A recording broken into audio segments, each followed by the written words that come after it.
Muitos já se dedicaram a elaborar um relato dos fatos que se cumpriram entre nós conforme nos foram transmitidos por aqueles que, desde o início, foram testemunhas oculares e servos da palavra. Eu mesmo investiguei tudo cuidadosamente desde o começo e decidi escrever-te um relato ordenado, ó excelentíssimo Teófilo, para que tenhas a certeza das coisas que te foram ensinadas. No tempo de Herodes, rei da Judéia, havia um sacerdote chamado Zacarias, que pertencia ao grupo sacerdotal de Abias. Seja bem-vindo a mais um encontro com a palavra. Começamos o nosso programa de hoje lendo as palavras do historiador Lucas no começo do seu evangelho.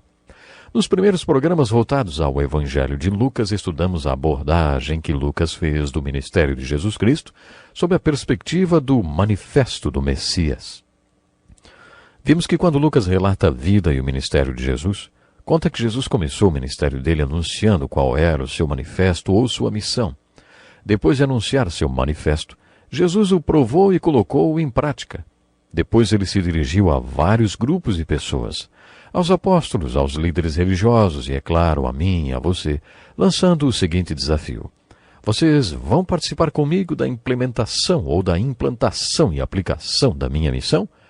Já mencionamos em programas anteriores que a maioria dos líderes mundiais também tem um manifesto. Os comunistas têm um manifesto. Muitos anos antes deste manifesto ter sido escrito, ninguém fez nada em relação a ele. Havia 17 membros no Partido Comunista, até que apareceu o russo Lenin, autor do panfleto O que Fazer, no qual manifestava sua crença no manifesto comunista e a esperança de que os problemas do mundo seriam resolvidos através da aplicação daquele manifesto. Não seria bom se alguns discípulos de Jesus Cristo lessem o seu manifesto na Bíblia, encarassem as necessidades do mundo e escrevessem o seu próprio panfleto O que Fazer, baseado na sua esperança no manifesto de Cristo? Mas não foi assim que Deus guiou as coisas. Um discípulo de Cristo escrevendo para que outros discípulos o seguissem. Cada discípulo de Cristo tem de estar diante de Jesus, como o apóstolo Paulo fez, e perguntar: Jesus, o que o Senhor quer que eu faça? Para cada um de nós, Jesus tem uma resposta diferente. Entretanto, espero que, depois desse estudo do Evangelho de Lucas, o Espírito Santo faça no seu coração as aplicações desse manifesto para a sua vida. A minha oração é que o Espírito Santo desafie muitos dos que nos ouvem a serem hoje participantes da implantação do ministério de Jesus. Para você descobrir como aplicar esse manifesto na sua vida, pergunte em oração a Jesus: Senhor, o que devo fazer? Agora que nós já temos uma visão geral do Evangelho de Lucas, gostaria de abordar algumas passagens especialmente importantes das Escrituras que não foram registradas no Evangelho de Mateus. A primeira coisa que vamos considerar são os 120 versículos que o historiador Lucas usou para falar do nascimento de Jesus Cristo. Ele foi o escritor do Novo Testamento que forneceu mais informações sobre o nascimento de Jesus. Como já mencionei, Marcos e João não registraram nada referente ao nascimento de Jesus e Mateus só fez uma pequena menção. Apenas Lucas escreveu esse acontecimento em detalhes. Agora que vamos abordar esse assunto, eu convido a pensar no Natal com antecedência. Esses 120 versículos que falam sobre o nascimento de Jesus podem ser divididos em 6 tópicos. O primeiro fala sobre o nascimento de João Batista. A maioria dos profetas do Velho Testamento profetizou sobre a vinda do Messias. João Batista foi o último dos profetas messiânicos e o único que teve o privilégio de literalmente apontar para um homem que vinha pela estrada e dizer: vejam, é o Cordeiro de Deus que tira o pecado do mundo. O nascimento de João Batista foi um acontecimento sobrenatural, não tanto quanto o nascimento virginal de Jesus, mas envolveu um milagre, pois os pais dele já eram velhos quando ele nasceu. Seu pai era o sacerdote Zacarias e sua mãe chamava-se Isabel. Os dois eram muito tementes a Deus e andavam dentro das ordenanças e mandamentos do Senhor de maneira irrepreensível. Na minha opinião, este é um detalhe muito importante. Enquanto Zacarias cumpria seus deveres de sacerdote no templo, foi visitado pelo anjo Gabriel, que lhe deu uma grande notícia. Deus está pronto para se tornar homem. A palavra vai se tornar carne, e você e sua esposa terão um filho. Essa criança será o último profeta messiânico a preceder o Messias. Quando Zacarias ouviu isso, duvidou e quase disse com todas as letras: isso é impossível. Ao que o anjo Gabriel respondeu: sou Gabriel, o que está sempre na presença de Deus. Fui enviado para lhe transmitir essas boas novas. Agora você ficará mudo, não poderá falar até o dia em que isso acontecer, porque não acreditou em minhas palavras, que se cumprirão no tempo oportuno. As pessoas que estavam no templo estranharam a movimentação do profeta e também a sua demora. Quando ele finalmente apareceu, não podia falar, e as pessoas acabaram concluindo que ele tivera uma visão por causa dos seus gestos que fazia. Que coisa triste, um sacerdote com uma mensagem para o povo, mas impedido de falar.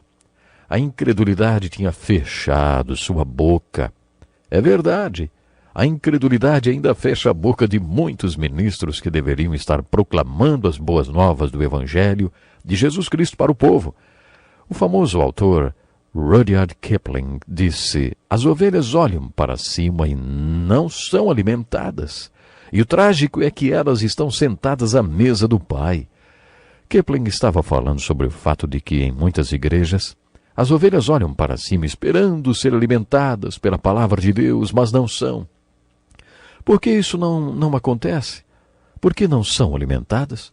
Porque a incredulidade fecha a boca daqueles que deveriam estar transmitindo a palavra de Deus com autoridade.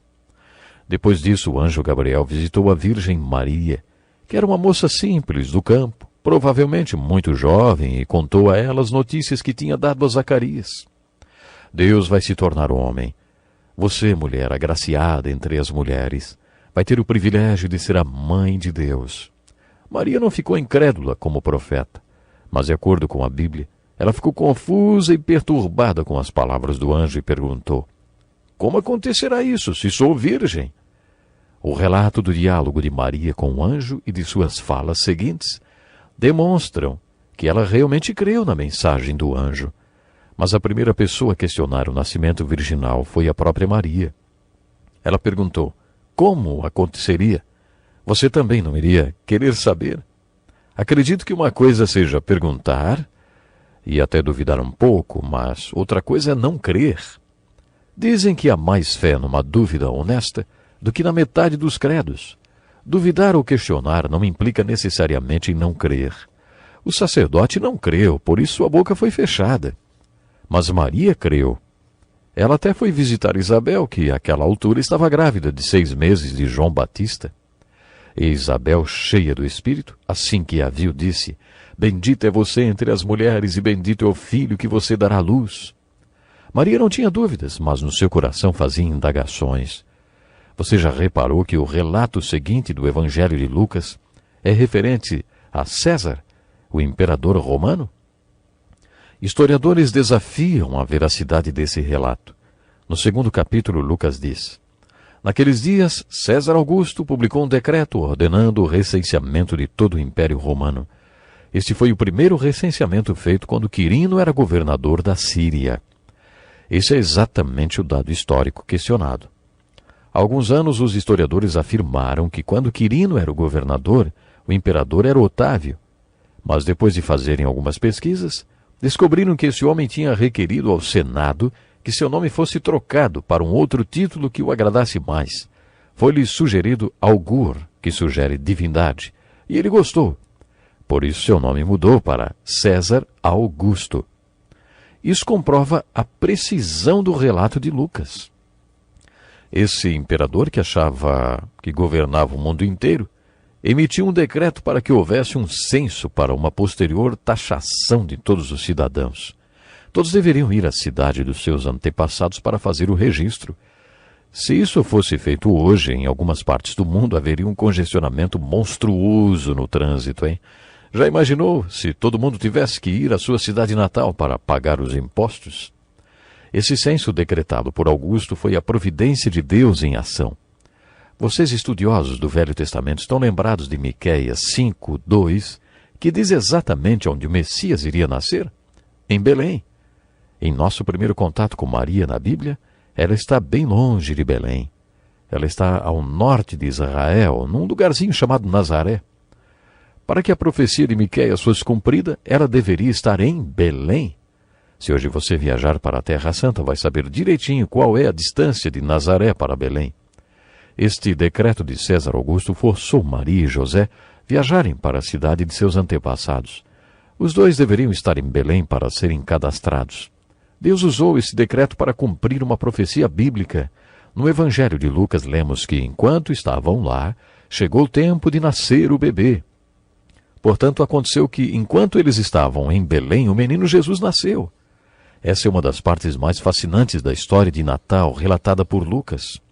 Havia pastores que estavam nos campos próximos e durante a noite tomavam conta dos seus rebanhos. E aconteceu que um anjo do Senhor apareceu-lhes e a glória do Senhor resplandeceu ao redor deles e ficaram aterrorizados. Mas o anjo lhes disse: não tenham medo. Estou lhes trazendo boas novas e grande alegria que são para todo o povo. Hoje na cidade de Davi lhes nasceu o Salvador, que é Cristo o Senhor. Isto lhes servirá de sinal. Encontrarão um bebê envolto em panos e deitado numa manjedoura. Manjedoura era onde se colocava o alimento para os animais. Ninguém espera encontrar um bebê numa manjedoura, não é mesmo? A mensagem dos anjos para os pastores é a grande mensagem do Evangelho. Estou lhes trazendo boas novas e grande alegria que são para todo o povo. Em todas as traduções da Bíblia é mencionado que a notícia é para todos. Quando você falar do Evangelho, não seja regionalista. O Evangelho de Jesus Cristo não é só para o Brasil, nem o cristianismo é uma religião do mundo ocidental. O cristianismo sempre foi para todo mundo. O cristianismo sempre foi para todos. A resposta dos pastores foi muito bonita. Vamos a Belém e vejamos o que aconteceu e que o Senhor nos deu a conhecer. Eles ainda não tinham visto, mas já diziam ver o que aconteceu e que o Senhor nos deu a conhecer. Então correram para lá e encontraram Maria e José e o bebê deitado na manjedoura. Estamos concluindo o programa de hoje. Você acredita nas boas novas do Natal? Você acredita no Evangelho? Pense nisso, hein? Até o próximo programa, não perca. Que alegria estar de volta para mais um encontro com a palavra. Você é bem-vindo. Esse é um programa de estudo de todos os livros da Bíblia. Iniciamos esse curso com o estudo do livro de Gênesis e já estamos estudando o Evangelho de Lucas. Acomode-se, pegue sua Bíblia e acompanhe o estudo de hoje. No último programa vimos a descrição que Lucas fez da história de Natal e no final falamos sobre os pastores que receberam as notícias de boas novas do Natal através dos anjos. Você nunca se perguntou por que Deus se preocupou em contar a esses pastores sobre o milagre que ele estava fazendo? A vinda de Deus em carne a este mundo? Quero levantar algumas questões que talvez você nunca tenha feito, mas que podem enriquecer a nossa reflexão. Certa vez um jovem me fez a seguinte pergunta: se o acontecimento de Jesus foi um evento tão importante, por que 30 anos depois ninguém acreditou nele quando ele disse que era o Messias? Era de se esperar que todos estivessem esperando que ele se manifestasse e iniciasse o seu ministério. Mas parece que Jesus teve dificuldades em fazer com que as pessoas acreditassem nele. Que resposta você daria a esse jovem? A resposta é a seguinte: quantas pessoas souberam do milagre quando ele aconteceu? Quantas pessoas tiveram consciência do milagre do nascimento de Jesus? Na verdade, não foram muitas. De acordo com Lucas, que foi um historiador meticuloso, apenas Zacarias e Isabel. Eles tinham de saber o porquê. Apesar de não estarem mais na idade de terem um bebê, eles foram pais de João Batista. Por isso Deus os incluiu nesse contexto. Deus até fechou a boca de Zacarias e porque não creu, ele ficou mudo. Mesmo assim, Deus fez Zacarias e Isabel serem parte do milagre. Depois o anjo foi até Maria. É claro que ela tinha de saber, não é? Se você fosse se tornar mãe do próprio Deus, não acha que deveria ficar sabendo? Por isso o anjo visitou Maria e a incluiu nesse milagre também. Maria era uma jovem noiva do carpinteiro chamado José. Você não acha que José também tinha o direito de saber? Vamos supor que você estivesse noivo e a sua noiva dissesse que estava grávida do Espírito Santo. Você acreditaria nela? Deus achou que José merecia uma revelação também, por isso o anjo o visitou e lhe contou. Cada um dos personagens envolvidos nesse acontecimento sobrenatural foi informado por Deus sobre o milagre, porque todos eles tinham um papel importante na história. Voltamos então à nossa primeira pergunta. Por que Deus incluiu os pastores nisso tudo? Qual era o papel deles nesse enredo? Quando Deus visitou o sacerdote Zacarias e lhe contou sobre o milagre, ele não creu e sua incredulidade o deixou mudo.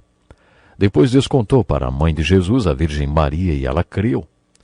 Nós, protestantes, não valorizamos muito Maria. Outras pessoas valorizam demais. Mas não tenho dúvidas de que ela era bendita entre todas as mulheres. Ela foi uma mulher grandemente abençoada. Quando o anjo lhe contou, ela creu e não contou a ninguém, mas guardou tudo no coração. Preste atenção. Os pastores, depois que foram visitados pelo anjo, e antes de irem a Belém e verem o milagre, disseram: Vamos a Belém e vejamos isso que aconteceu e que o Senhor nos deu a conhecer. Eles creram que tinha acontecido mesmo antes de verem. E depois de verem, contaram a todos tudo o que sabiam sobre aquele menino. Por que Deus fez aqueles pastores parte desse grande milagre? Creio que Deus sabia que eles creriam e contariam a todo mundo a respeito do milagre do primeiro Natal. Uma das aplicações que podemos tirar desta narrativa de Lucas é a seguinte: o milagre do Natal consiste em Deus ter se tornado homem e ter entrado para a história. Na verdade, houve uma intervenção de Deus na história e ela foi dividida entre antes e depois de Cristo. A vinda de Deus ao mundo através de Cristo Jesus é o acontecimento mais importante que já aconteceu em toda a história da humanidade. Você sabe que tanto o Novo como o Velho Testamento afirmam em várias passagens que Deus vai fazer isso de novo? Você sabe que muitas profecias do Velho Testamento que falam da primeira vinda de Cristo, o Messias, também falam de uma segunda vinda? Considere o manifesto do Messias em Isaías 61. Naquele manifesto, não só há profecias sobre a sua primeira vinda ou advento, como também sua segunda vinda. É por isso que Jesus, quando estava lendo esse texto no templo, não o leu todo e não falou que ele também cumpriria a vingança de Deus mencionada naquele texto. Mas as Escrituras falam que haverá o dia da vingança do Senhor. Tanto no Novo como no Velho Testamento encontramos textos que afirmam que a história será consumada através de uma nova intervenção de Deus na história. Muitos estudiosos chamam o período que estamos vivendo de o grande parêntese entre o primeiro e o segundo advento de Jesus. A segunda vinda de Jesus é citada mais de 325 vezes no Novo Testamento. A segunda vinda de Jesus é tema de vários dos livros do Novo Testamento, mas mesmo assim muitas pessoas nunca ouviram falar que Jesus Cristo voltará novamente. De acordo com as Escrituras, Jesus Cristo está voltando. E sua vinda é a esperança da igreja e a única esperança do mundo. Para mim, e me baseio nas Escrituras para crer assim, a esperança para o mundo não está na bondade da natureza humana nem na humanidade. Estudando a história, aprendemos que o homem não aprende nada com a história. Isso está muito claro porque o homem continua fazendo as coisas como sempre fez.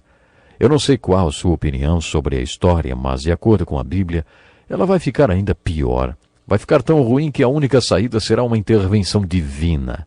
De acordo com as Escrituras, a intervenção divina é a esperança da igreja e a única esperança possível para o mundo. Certa ocasião, Billy Graham pregou numa conferência em Londres e o primeiro-ministro Winston Churchill pediu um encontro com ele. Winston Churchill foi um dos grandes líderes mundiais durante a Segunda Grande Guerra. Ele coordenava a estratégia de guerra dos países que lutavam contra o nazismo de Hitler. Sua liderança foi fundamental para a derrota da Alemanha. Nesse encontro, Winston Churchill pediu a Billy Graham mais informações sobre as pregações que ele estava fazendo, e mais especificamente sobre a segunda vinda de Jesus. Quem me contou isso foi um dos membros da equipe de Billy Graham. Depois da explicação de Billy Graham, Winston Churchill disse: a não ser que tudo isso seja verdade, não há esperança. Não há nenhuma esperança. A história de Natal é parte dessa explicação. Em sua primeira vinda, Deus convidou algumas pessoas para fazerem parte desse grande milagre. Não foram muitas as pessoas convidadas. Deus contou a um sacerdote e o sacerdote não acreditou. Era de se esperar que o sacerdote acreditasse, mas ele não acreditou. Às vezes, sacerdotes são tão céticos quanto advogados. Pois é, o sacerdote não creu. Então Deus tomou uma decisão. Muito bem, senhor sacerdote incrédulo. Eu não sou limitado pela sua incredulidade. Eu vou fechar sua boca e você não vai falar nada para ninguém. Mas eu farei este milagre. Deus falou que Jesus Cristo está voltando. Você acredita nisso? Você acredita que a segunda vinda de Jesus é a única esperança para o mundo? Você acredita que a segunda vinda é a esperança daquele que crê? Há uma maneira de descobrir se você acredita ou não na segunda vinda de Jesus Cristo. Faz quanto tempo que você falou para alguém que Jesus Cristo está voltando, hein? Bem no coração da cidade de Los Angeles há uma rua chamada Rua da Esperança. Certa vez um homem cometeu suicídio pulando de um prédio de 30 andares. A manchete do jornal noticiou assim: homem comete suicídio no final da Rua da Esperança. Aquela manchete já era uma explicação para todas as histórias de suicídio que ouvimos hoje. Quando as pessoas perdem a esperança, elas se suicidam. Todos os dias nos deparamos com pessoas que já chegaram ao final da Rua Esperança. Mas se você sabe que Jesus Cristo está voltando, você tem esperança. Se você tem esperança porque você acredita na segunda vinda de Jesus Cristo, então você precisa falar para as pessoas sobre ela. Mas se você não crê, como Zacarias não creu, cuidado, hein? Sua incredulidade fechará sua boca e você não falará nada para ninguém. Algumas pessoas acreditam na segunda vinda de Cristo, mas estão preocupadas com o que chamamos de a paralisia da análise. Elas estão como Maria, só guardando no coração, ponderando. Será que vai ser no meio da grande tribulação, no começo da tribulação, no fim da tribulação? Antes a preocupação estava no milênio, agora já é na tribulação. Conheço pessoas que nem conversam com quem discorda deles no que se refere à época em que Jesus vai voltar. Essas pessoas estão tão ocupadas analisando, estudando, concluindo, que não contam para ninguém as boas novas, nem compartilham com ninguém a única esperança, que é: Jesus Cristo está voltando. Os pastores são um exemplo para nós. Quando eles souberam que o grande milagre da vinda de Deus na história tinha acontecido, eles creram antes de checar com seus próprios olhos. Eles contaram para todo mundo. A aplicação desta lição é bem óbvia. Eu não acho que devamos ser como Zacarias em relação à segunda vinda de Jesus Cristo. De certa forma, também não devemos ser como Maria, que ponderou, analisou e esqueceu de compartilhar as boas novas com os outros. Nós temos de ser como os pastores. Podemos dividir este texto em mais 2 tópicos muito empolgantes. Existia um velhinho chamado Simeão e uma velhinha chamada Ana. Quando José e Maria levaram o menino Jesus para o templo para ser circuncidado e cumprir deveres referentes ao nascimento de uma criança, este homem estava no templo. E Deus tinha dito que ele não morreria antes de ver o Messias com seus próprios olhos. Quando Maria e José trouxeram a criança para o templo, esse velhinho tirou o bebê dos braços dos pais e diz: ó soberano, como prometeste, agora podes despedir em paz o teu servo, pois os meus olhos já viram a tua salvação. Como você se sentiria se fosse a mãe dessa criança? Estava também no templo uma velhinha viúva de 84 anos que sempre jejuava, orava e adorava ao Senhor. Ela também esperava pelo Redentor e pela redenção. Ela agiu de maneira muito semelhante a Simeão, deu graças a Deus e falou a respeito do menino Jesus com todos. Esses 2 idosos, Simeão e Ana, eram pessoas muito tementes a Deus que esperavam pela primeira vinda do Redentor. Você também está esperando pela vinda de Jesus Cristo, que ainda não aconteceu, a segunda vinda de Jesus? No Monte das Oliveiras, Jesus falou sobre isso. Você crê? Se você crê, eu espero que você anuncie para as pessoas ao seu redor sobre a esperança do que crê, sobre a única esperança do mundo. Será que você está ocupado demais, analisando e ponderando sobre o assunto e não está contando nada para ninguém? Sejamos como Simeão e Ana, e como os pastores. Se nós realmente cremos, vamos então contar a todos sobre a nossa esperança. Foi uma alegria estar com você. Até o próximo programa. Bem-vindo ao Encontro com a Palavra. Estamos felizes por contar com você para mais um estudo do livro mais importante do mundo, a Bíblia. Você já percebeu que Jesus nos mostra qual abordagem deve ser dada aos seus ensinamentos? Ouça esta parábola de Jesus registrada no capítulo 5 de Lucas, em que ele nos ensina o que devemos e o que não devemos fazer quando estudamos os seus ensinamentos. Ninguém tira um remendo de roupa nova e o costura em roupa velha. Se fizer, estragará a roupa nova, além do que o remendo da nova não se ajustará à velha. E ninguém põe vinho novo em vasilha de couro velho. Se o fizer, o vinho novo rebentará a vasilha. Aí o vinho se derramará e a vasilha se estragará. Ao contrário, vinho novo deve ser posto em vasilha de couro novo. E ninguém, depois de beber vinho velho, prefere o novo, pois diz: o vinho velho é melhor. Há muitas palavras de Jesus referentes ao modo como seus ensinamentos devem ser abordados, e a parábola do semeador é um exemplo clássico. Nessa parábola, Jesus nos fala como devemos responder a sua palavra e também como isso é importante. O modo como respondemos à palavra de Deus e aos ensinamentos de Jesus determinará como aproveitaremos seu ensino. O que esse texto sobre o remendo, um dos meus favoritos, tem para nos ensinar, hein? Jesus diz que quando você quer remendar uma roupa velha, não deve usar um pano novo.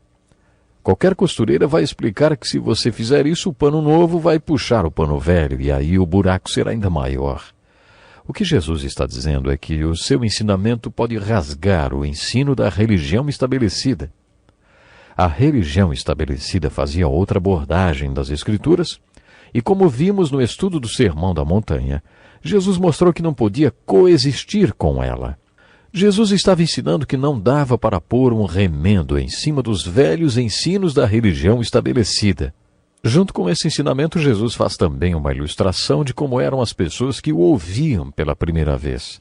Aquelas pessoas sabiam que não se pode pegar um vinho novo, não fermentado, e colocá-lo numa vasilha de couro velho.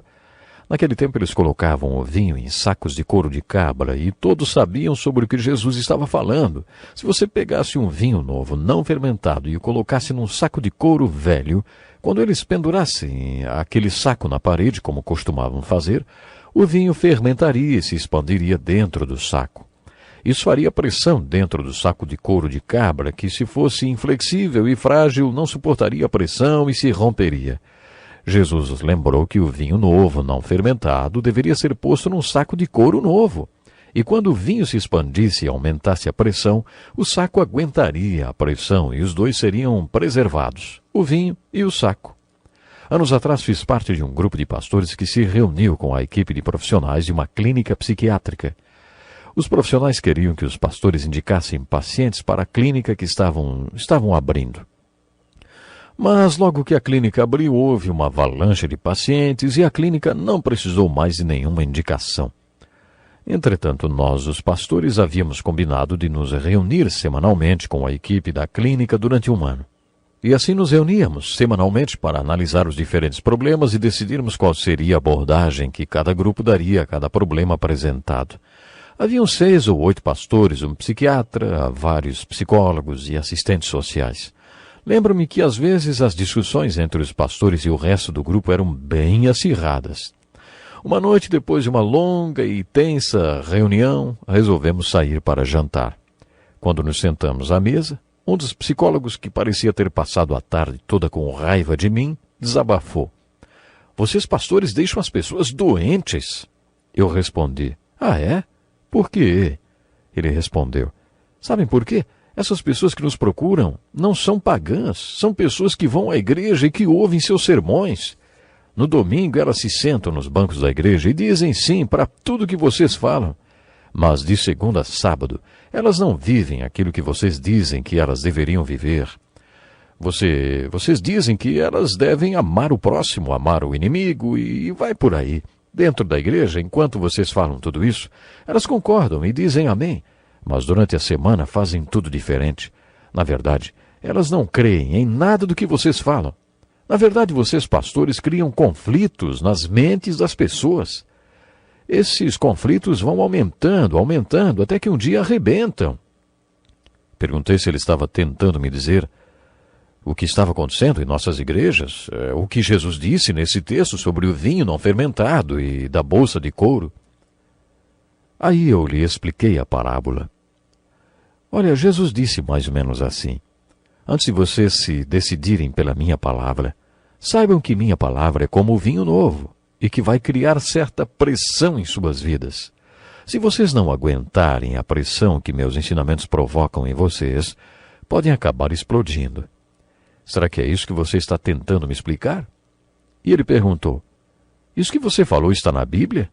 Abri minha Bíblia e mostrei o texto a ele. Ele leu os versículos e quase não acreditou e disse, é exatamente isso que estou tentando dizer a você. Você explica isso para as pessoas na igreja? Disse a ele que eu procuro deixar isso muito bem claro. E quero deixar bem claro também para vocês que estão estudando a Bíblia no encontro com a palavra. Não quero deixar você doente, nem me sentir culpado de qualquer acusação que algum psicólogo possa fazer de que falo dos ensinos de Jesus que fazem você se sentir impressionados. Jesus alertou com essa parábola que vocês podem acabar explodindo. Semelhantemente à parábola do semeador, a aplicação que tiramos é: preste atenção em como você recebe a palavra. Decida-se por permitir sofrer essa pressão que a palavra provoca em você. Em outras palavras, decida-se por obedecer a palavra, por aplicar a palavra em sua vida e não ficar tentando se enganar a respeito dos ensinamentos das Escrituras. É isso que Jesus está dizendo. Gosto dessa última frase de Jesus. E ninguém, depois de beber o vinho velho, prefere o novo, pois diz, o vinho velho é melhor. Outro texto em que Jesus fala sobre como abordar o seu ensinamento está no capítulo 7 do Evangelho de Lucas. Ele fez a seguinte pergunta: a que posso, pois, comparar os homens desta geração? E ele mesmo respondeu: são como crianças que ficam sentadas na praça e gritam umas às outras. Crianças gostam de brincar, fantasiar, gritar. Imagine crianças no mercado, como os daquela época, brincando de faz de conta. Num dia brincam que estão num velório e choram, no outro faz de conta é de casamento e elas pulam de felicidade. Os negociantes do mercado não se envolvem nessas brincadeiras de crianças. Vocês entenderam o que Jesus está dizendo nesse texto de Lucas 7, dos versículos 28 a 35? Jesus estava falando sobre o seu ensinamento e o de João Batista. Eu e João Batista não viemos jogar nenhum jogo. Pois veio João Batista que jejua e não bebe vinho, e vocês dizem, ele tem demônio.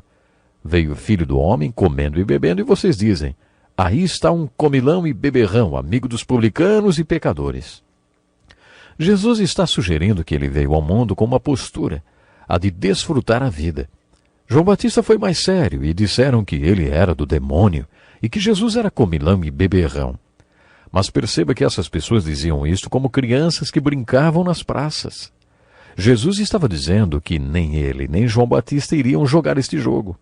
Eles queriam que João Batista ficasse festivo, mas ele veio ao mundo para cumprir o que Deus lhe ordenou. Jesus se apresentou alegre, e eles queriam que Jesus brincasse de velório, e fosse triste e sério. Jesus estava dizendo que não iria entrar neste jogo deles. Você percebe como essa palavra de Jesus foi dura? Existe um livro intitulado As Palavras Duras de Jesus. Muitas das palavras de Jesus foram realmente duras. Vimos isso nos diálogos que Jesus travou com os líderes religiosos, e esta comparação que Jesus faz deles com crianças que gritam nas praças é um exemplo. O capítulo 7 de Lucas traz mais uma parábola de Jesus contada em um jantar, do qual ele participou com um fariseu chamado Simão. Esse fariseu convidou Jesus apenas para o encostar contra a parede. Era para isso que os fariseus procuravam Jesus. Esses encontros geralmente acabavam em diálogos ríspidos. Ouça o que aconteceu nesse jantar. Ao saber que Jesus estava comendo na casa do fariseu, certa mulher daquela cidade, uma pecadora, trouxe um frasco de alabastro com perfume e se colocou atrás de Jesus a seus pés. Chorando, começou a molhar-lhe os pés com suas lágrimas. Depois os enxugou com seus cabelos, beijou-os e os ungiu com o perfume. Ao ver isso, o fariseu que o havia convidado disse a si mesmo, se este homem fosse profeta, saberia quem está tocando nele e que tipo de mulher é esta, uma pecadora. Jesus sabia o que Simão estava pensando e disse, Simão, vou contar uma história de um homem a quem duas pessoas se deviam dinheiro. Uma devia 5.000 reais e a outra 500 reais. Vamos falar assim. Ele perdoou as duas dívidas. Na sua opinião, qual dos dois devedores amou mais aquele homem? O fariseu respondeu: Acho que é aquele que devia mais. Então Jesus lhe disse: Você está absolutamente certo. Jesus então fez outra pergunta: O que você vê quando olha para essa mulher? Quando eu cheguei na sua casa, você não me ofereceu água para lavar os pés, mas ela lavou os meus pés com suas lágrimas e os enxugou com seus cabelos. Você não ungiu minha cabeça com óleo, mas essa mulher ungiu os meus pés com óleo perfumado. A aplicação que tiramos dessa parábola e a maneira como Jesus lida com essa mulher na sua parábola são a seguinte: os muitos pecados dela foram perdoados porque ela me amou muito. Aqueles que acham que foram pouco perdoados, amam pouco. E aqueles que, sob sua própria perspectiva, foram muito perdoados, amam muito. Jesus se dirigiu à mulher e disse: Seus pecados estão perdoados. Ela não foi salva porque amou muito. Ela amou muito porque foi salva. Aparentemente, ela já tinha se encontrado com Jesus e sua vida tinha sido transformada. Ela já tinha nascido de novo. Foi por isso que ela procurou Jesus naquela atitude de adoração e amor. O que Jesus estava dizendo naquele jantar era: Simão, se tem algum pecado aqui hoje, não é essa mulher. O verdadeiro pecador é um fariseu chamado Simão. Se Jesus tivesse dito: Você, verdadeiro pecador, por favor, fique de pé, o verdadeiro pecador que teria que se levantar não seria a mulher, cujos pecados eram óbvios e conhecidos por todos, mas que já tinham sido perdoados. O pecador seria o fariseu Simão. Não quero dar a impressão, principalmente aos jovens, de que é melhor pecar muito e depois ser muito perdoado, e depois amar muito por ter sido muito perdoado. Não é isso. Não existe nada de bom em pecar. Mas aquela pessoa que sabe que foi perdoada de muitos pecados e realmente se converte e ama muito mais do que a pessoa que acha que não pecou muito. Temos que ficar por aqui hoje. Pense nisso e que Deus lhe abençoe. Seja muito bem-vindo para mais um programa Encontro com a Palavra. Esse é um curso muito especial, porque nele estamos estudando o livro mais importante do mundo, a Bíblia. Atualmente estamos estudando o Evangelho de Lucas, no Novo Testamento. E continuando, vamos analisar algumas passagens que não estão registradas no Evangelho de Mateus. Uma delas é a do capítulo 8, na qual vemos Jesus estabelecendo prioridades no atendimento às pessoas que o procuravam. Jesus era muito requisitado. Você nunca se perguntou como ele definia as prioridades? Quem deveria ser atendido primeiro? Esse incidente do capítulo 8 de Lucas nos mostra sua absoluta imparcialidade e algo sobre suas prioridades também. Havia um homem muito importante, líder da sinagoga, chamado Jairo. Sua filhinha de 12 anos estava muito doente, ele foi procurar Jesus pedindo que intercedesse por sua filha. Enquanto Jesus caminhava com Jairo para a casa dele, uma multidão o seguia e no meio dela havia uma mulher com uma doença que a fazia sangrar continuamente. Lemos no livro de Levítico que uma mulher, naquelas condições, era proibida de tocar qualquer pessoa. Ela praticamente ficava excluída da sociedade. Mas aquela mulher cria que sua única esperança era tocar Jesus. Por isso, enquanto Jesus caminhava com aquele homem importante, ela conseguiu chegar até ele e tocá-lo. Quando isso acontece, Jesus para e pergunta: Quem tocou em mim?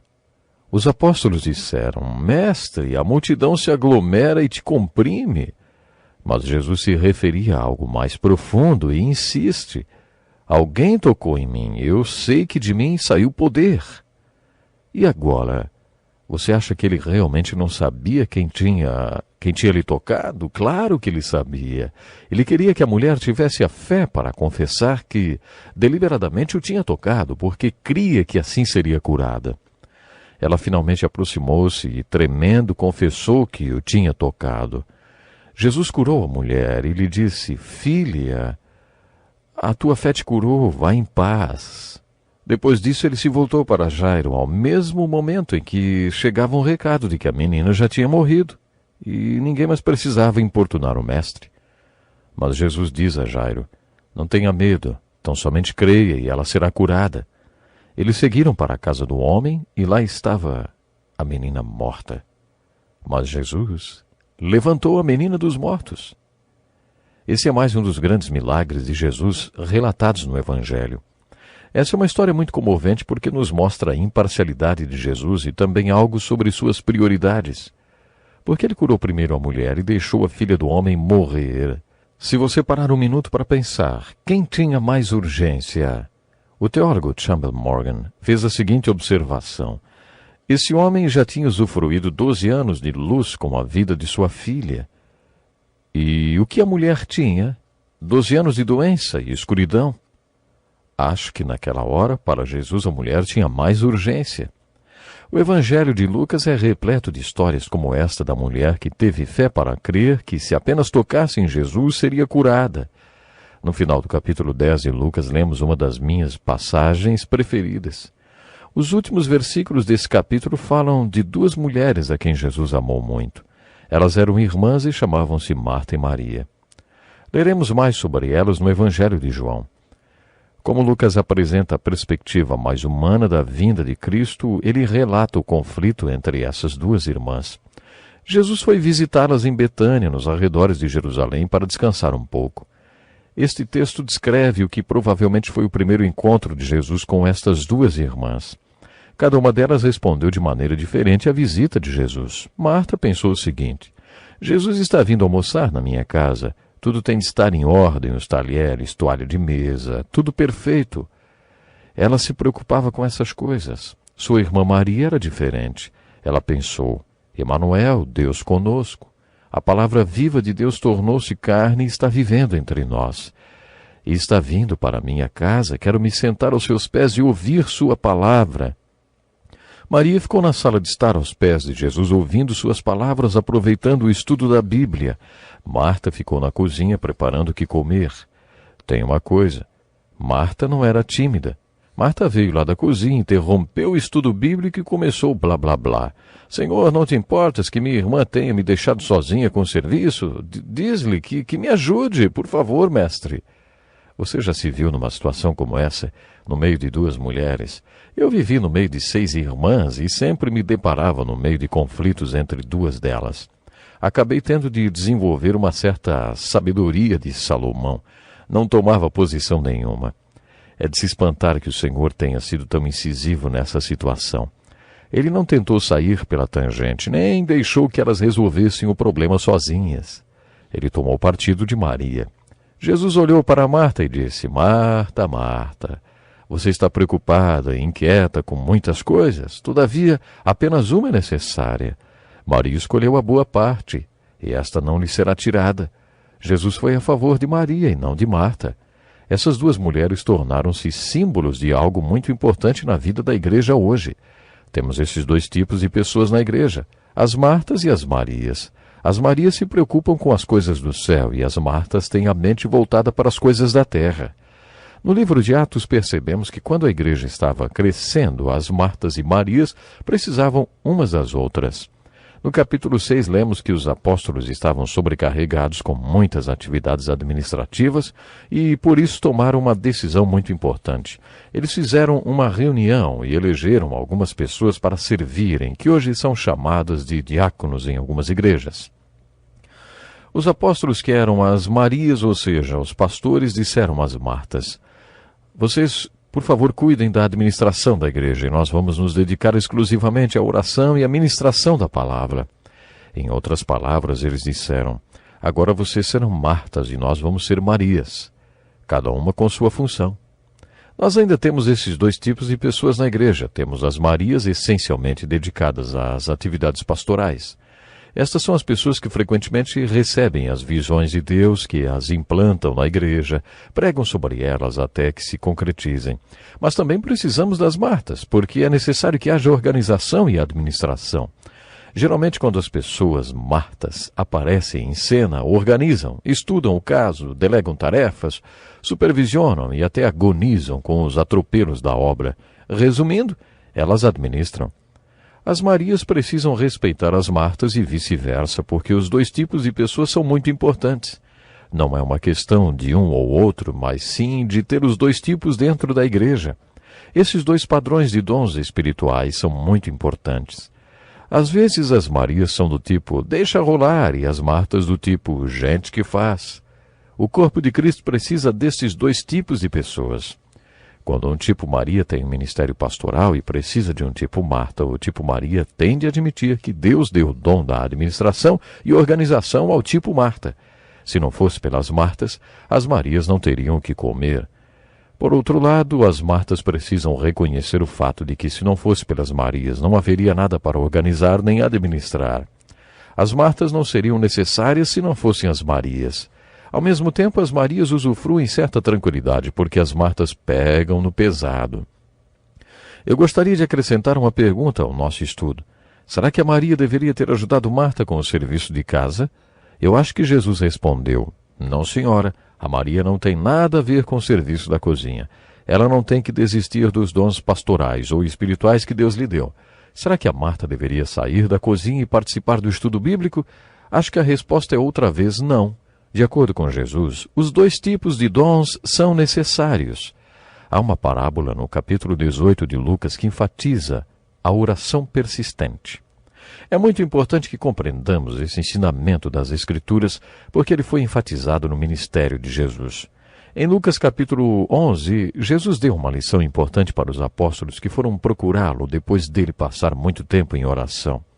Senhor, ensina-nos a orar, como João ensinou aos discípulos dele. Os apóstolos não estavam querendo saber sobre os mecanismos da oração.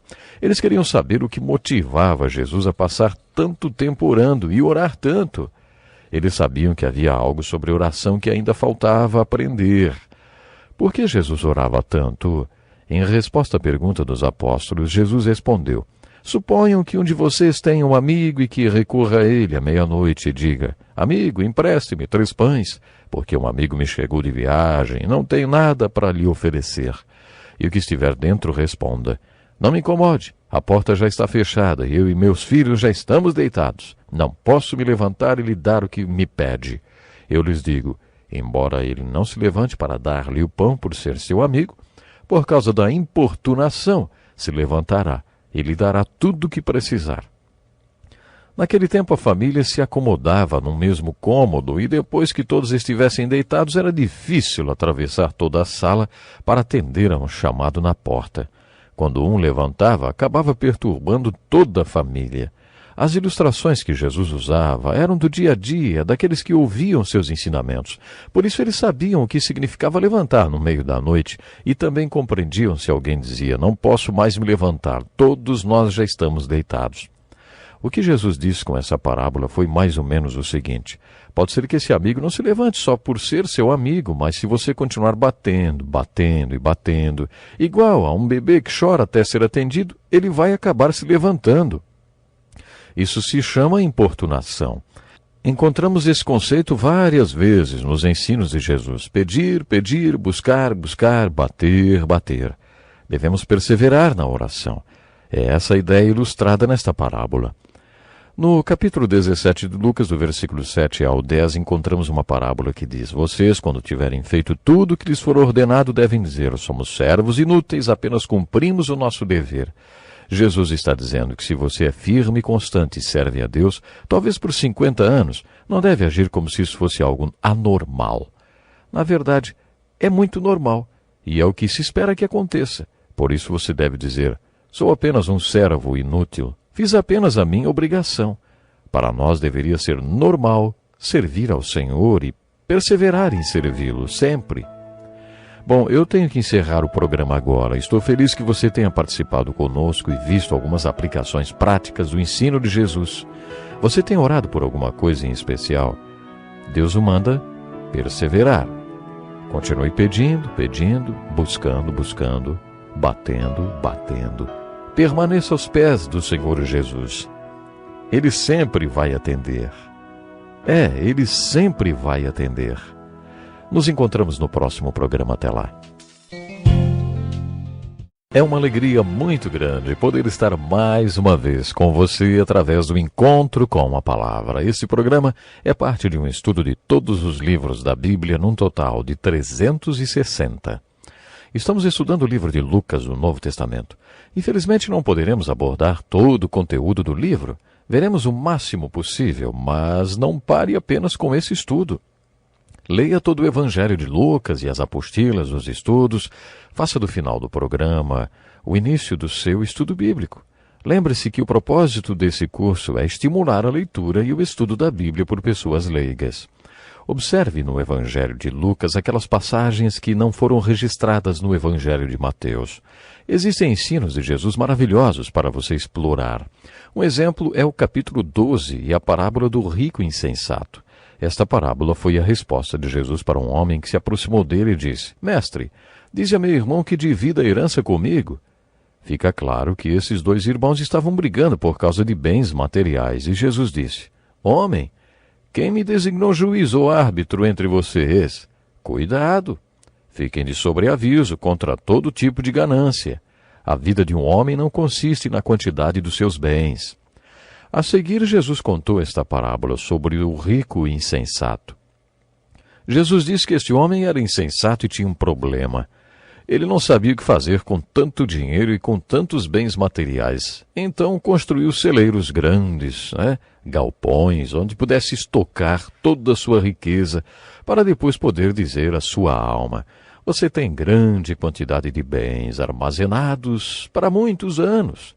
Descanse, coma, beba e alegre-se. Contudo, Deus lhe disse: insensato, esta mesma noite a sua vida lhe será exigida. Então, quem ficará com o que você preparou?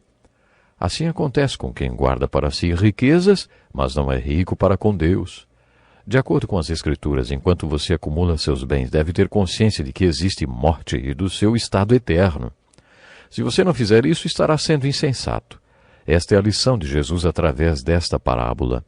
Em Lucas 17 encontramos uma parábola que trata do pecado da ingratidão. Jesus curou 10 leprosos e apenas um voltou para agradecer. Jesus então perguntou: não foram purificados todos os 10? Onde estão os outros 9? Nas Escrituras, a lepra é uma ilustração do pecado. E a cura da lepra, portanto, é a figura da salvação. Parece essa história que ela quer nos dizer que, quando as pessoas são salvas, apenas 10% delas volta para agradecer a Deus por tê-las salvo. É provável que, de todos que são salvos, 90% jamais volta para adorar e agradecer a Deus pela salvação que receberam. Gostaria de finalizar o estudo do livro de Lucas com 2 parábolas que acredito sim, devam ser estudadas juntas. A primeira está no capítulo 18.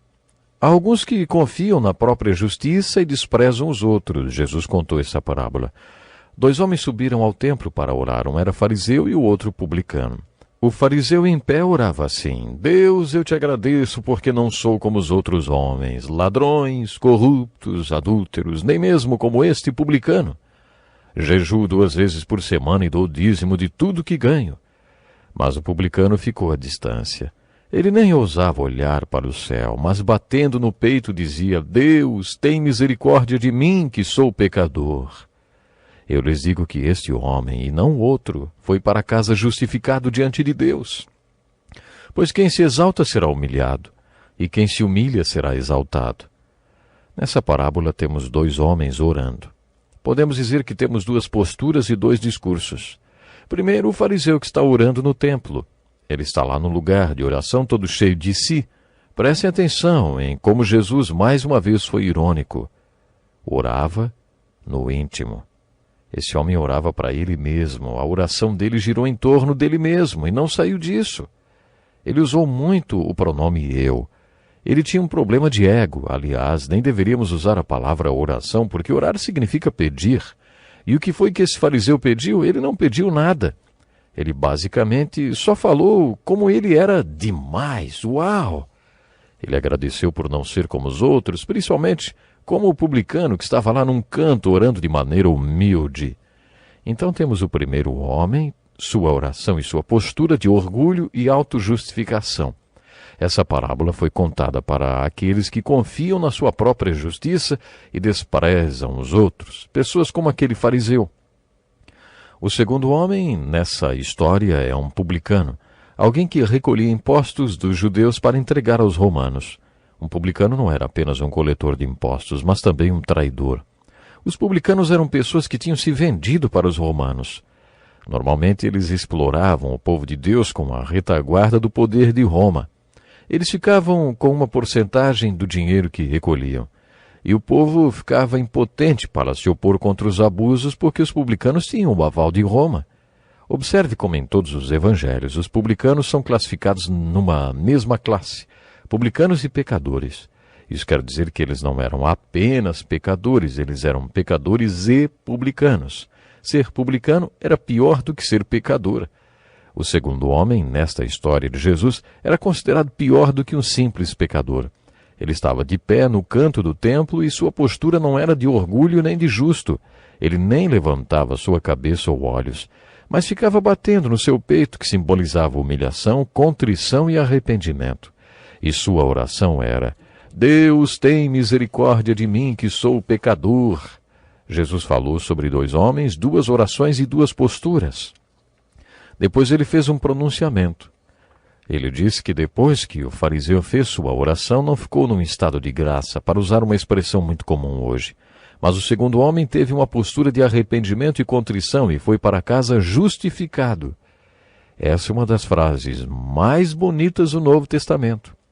O apóstolo Paulo escreveu uma das suas epístolas mais bonitas só para explicar o que significa a palavra justificado. De maneira bem simples, ela significa como se nunca tivesse pecado. De acordo com o apóstolo Paulo, na carta aos Romanos, quando você confessa o seu pecado e confia no sangue de Cristo para obter o perdão, você não é apenas perdoado, mas também justificado. Você é declarado justo, é como se nunca tivesse pecado. É como se sua vida fosse uma fita cassete e Deus pegasse a parte onde aconteceu o pecado e cortasse a fita, tirasse fora o pecado e depois emendasse as partes da sua fita outra vez, ou da sua vida. E quando Deus tocar a fita da sua vida no dia do julgamento, não vai aparecer a parte onde seu pecado foi perdoado. Será como se você nunca tivesse pecado. Nesta parábola, Jesus ilustra e explica a nossa justificação. De acordo com Jesus, qualquer um que assumir na oração uma postura de arrependimento e contrição, como o publicano fez, e orar, Deus, tem misericórdia de mim, que sou pecador, poderá ir para casa justificado. Essa parábola é uma boa nova para nós, por isso é tão bonita. Se você é um pecador, então essa história é uma ótima notícia, é uma boa notícia para você também. Quando a questão é o pecado, um dos nossos problemas é que nos esquecemos do que Deus se lembra e nos lembramos do que Deus se esquece. Deus se lembra que somos pecadores. Deus nunca se esquece que somos pecadores, mas Ele se esquece dos nossos pecados quando nós os confessamos. Nós nos esquecemos que somos pecadores, é por isso que pecamos tanto. Mas quando pecamos, somos invadidos pela culpa e não conseguimos esquecer as consequências do pecado. Como eu disse, uma das principais causas das doenças psicossomáticas é a culpa. E o que é a culpa? Culpa é recusar-se a esquecer o que Deus esquece. Deus esquece o seu pecado. Deus esquece o seu pecado porque Jesus morreu na cruz. Deus pode tirar essa parte da sua vida e agir como se você nunca tivesse pecado. O nosso problema é que nos lembramos do nosso pecado e nos esquecemos que somos pecadores. Mas esta parábola do fariseu e do publicano está nos dizendo que devemos nos lembrar do que Deus se lembra, nunca confiar na nossa própria justiça, nunca esquecer que somos pecadores. Você pode ser um pecador salvo pela graça, mas continua sendo um pecador. Você sempre será um pecador. Você já reparou que um alcoólatra em recuperação sempre se apresenta como um alcoólatra? Ele pode estar sóbrio há 40 anos, mas mesmo assim se considera um alcoólatra. De acordo com as Escrituras, somos pecadores. E mesmo quando somos salvos pela graça, não deixamos de ser pecadores. Na primeira carta de João, capítulo 1, lemos: se afirmamos que estamos sem pecado, isto é, fora da natureza pecaminosa, enganamos a nós mesmos. Se afirmamos que não temos cometido pecado, fazemos de Deus um mentiroso e a sua palavra não está em nós. Mas a boa notícia é que, se confessarmos os nossos pecados, Ele é fiel e justo para perdoar os nossos pecados e nos purificar de toda injustiça. Essa é uma boa nova ensinada na parábola do fariseu e do publicano. Algumas parábolas de Jesus foram acontecimentos reais. Essa do capítulo 18 pode muito bem ter acontecido. Pode ser que Jesus, no caminho de Jericó, em visita ao templo em Jerusalém, tenha observado toda aquela cena. Talvez ele tenha visto esse fariseu se levantar, expondo todo o seu problema de ego na oração, orando sobre ele, para ele mesmo, uma oração voltada só para o seu eu. Talvez Jesus tenha realmente visto o publicano no canto do templo assumindo sua postura de contrição e arrependimento, batendo no peito e se humilhando, achando que ninguém o ouviria a não ser Deus. Deus, tem misericórdia de mim, porque sou pecador. O capítulo 19 do Evangelho de Lucas relata o que pode ser tanto uma parábola como um acontecimento histórico. Quando Jesus foi para Jericó, foi para passar apenas 3 dias. A essa altura do seu ministério, ele era muito conhecido e todos queriam vê-lo. Os líderes religiosos tinham preparado uma reunião e quando Jesus entrou em Jericó, estava tudo pronto. Havia um homem em Jericó chamado Zaqueu, o chefe dos publicanos. Todos o conheciam e o odiavam. A Bíblia conta que ele era baixinho, Jesus vinha pela rua e era quase como se fosse um desfile, as calçadas estavam cheias. Zaqueu não conseguia ver Jesus, por isso ele correu na frente da multidão e subiu numa árvore. Quando Jesus passou pela árvore, olhou para cima e disse, Zaqueu! Ele o chamou pelo nome, como se já o conhecesse antes. Talvez esse publicano seja o mesmo citado no capítulo 18, orando no templo, e talvez por isso Jesus tenha ido a Jericó. Jesus estava fazendo o acompanhamento desse novo salvo. Eu acredito que talvez Jesus tenha ido para Jericó para fazer o acompanhamento daquele novo convertido e pretendesse passar um dia inteiro com Zaqueu para compartilhar algumas coisas com ele. Talvez Jesus quisesse lhe dizer, Zaqueu, você fez aquela oração no templo ontem com sinceridade? Aquele seu arrependimento foi verdadeiro? Aquela sua posição de contrição era real? Sabe no que implica tudo aquilo, Zaqueu? É realmente incrível, mas eu quero lhe fazer uma pergunta. Você sabe o que significa arrepender-se? Jesus sempre deixou claro que a salvação chega quando há evidências de arrependimento. Bom, vamos encerrando o programa, não perca o próximo. Até lá. Para mim é uma alegria muito grande poder estar mais uma vez chegando até você para o programa Encontro com a Palavra. Esse programa é parte de um estudo de toda a Bíblia. Esta é a última parte do estudo do Evangelho de Lucas. No programa passado vimos que Jesus decidiu passar um dia todo em Jericó com o chefe dos publicanos, um homem mal visto por toda a cidade. Jesus indignou todos, inclusive os líderes religiosos, quando gritou para Zaqueu que estava em cima de uma árvore. Zaqueu, desça depressa, quero ficar em sua casa hoje. Você já imaginou? A Bíblia conta que Jesus passou o dia todo em Jericó com Zaqueu, aquele pecador, publicano. Muitas vezes encontramos histórias na Bíblia que poderiam ser transformadas em ótimos roteiros de peças. A história de Zaqueu é mais uma delas. Eu montaria esta peça em 3 atos. O primeiro começaria com Jesus vendo Zaqueu no templo, arrependendo-se, e incluiria o dia que os dois passaram juntos em Jericó, a despeito da indignação de toda a cidade. Gostaria de ser um pintor para retratar esta cena em Jericó. Segundo o historiador judeu Josefus, Jesus era um homem alto. Nós lemos na Bíblia que Zaqueu era baixinho. Eu gostaria de ver o quadro da cena de Jesus bem alto, andando pelas ruas de Jericó, com o braço sobre o ombro daquele baixinho, observado pela cidade, todos com narizes tortos. Sobre o quadro poria uma plaquinha com as palavras do versículo 10 do capítulo 19 de Lucas. Pois o Filho do Homem veio buscar e salvar o que estava perdido. Esse seria o primeiro ato dessa peça. O segundo ato se desenrolaria na casa de Zaqueu. Não sabemos muita coisa além de que Jesus passou o dia todo na casa de Zaqueu. O conteúdo do segundo ato é selado e desconhecido para nós. Só 2 pessoas sabem o que aconteceu nessa cena. O terceiro ato inicia-se no final do dia. É muito provável que a casa de Zaqueu fosse uma mansão e que Jesus tenha deixado a casa no final da tarde. É nesse momento que Zaqueu diz, olha, Senhor, estou dando a metade dos meus bens aos pobres e se de alguém extorquir alguma coisa, devolverei 4 vezes mais. Ao que Jesus responde, hoje houve salvação nesta casa, porque este homem também é filho de Abraão. Lembre-se que Abraão é o pai da fé, e todos os que têm fé de Abraão, todos os que têm a fé de Abraão, são chamados filhos de Abraão. O ato mais importante desta peça é o segundo. O que você acha que Jesus conversou com Zaqueu durante aquele dia?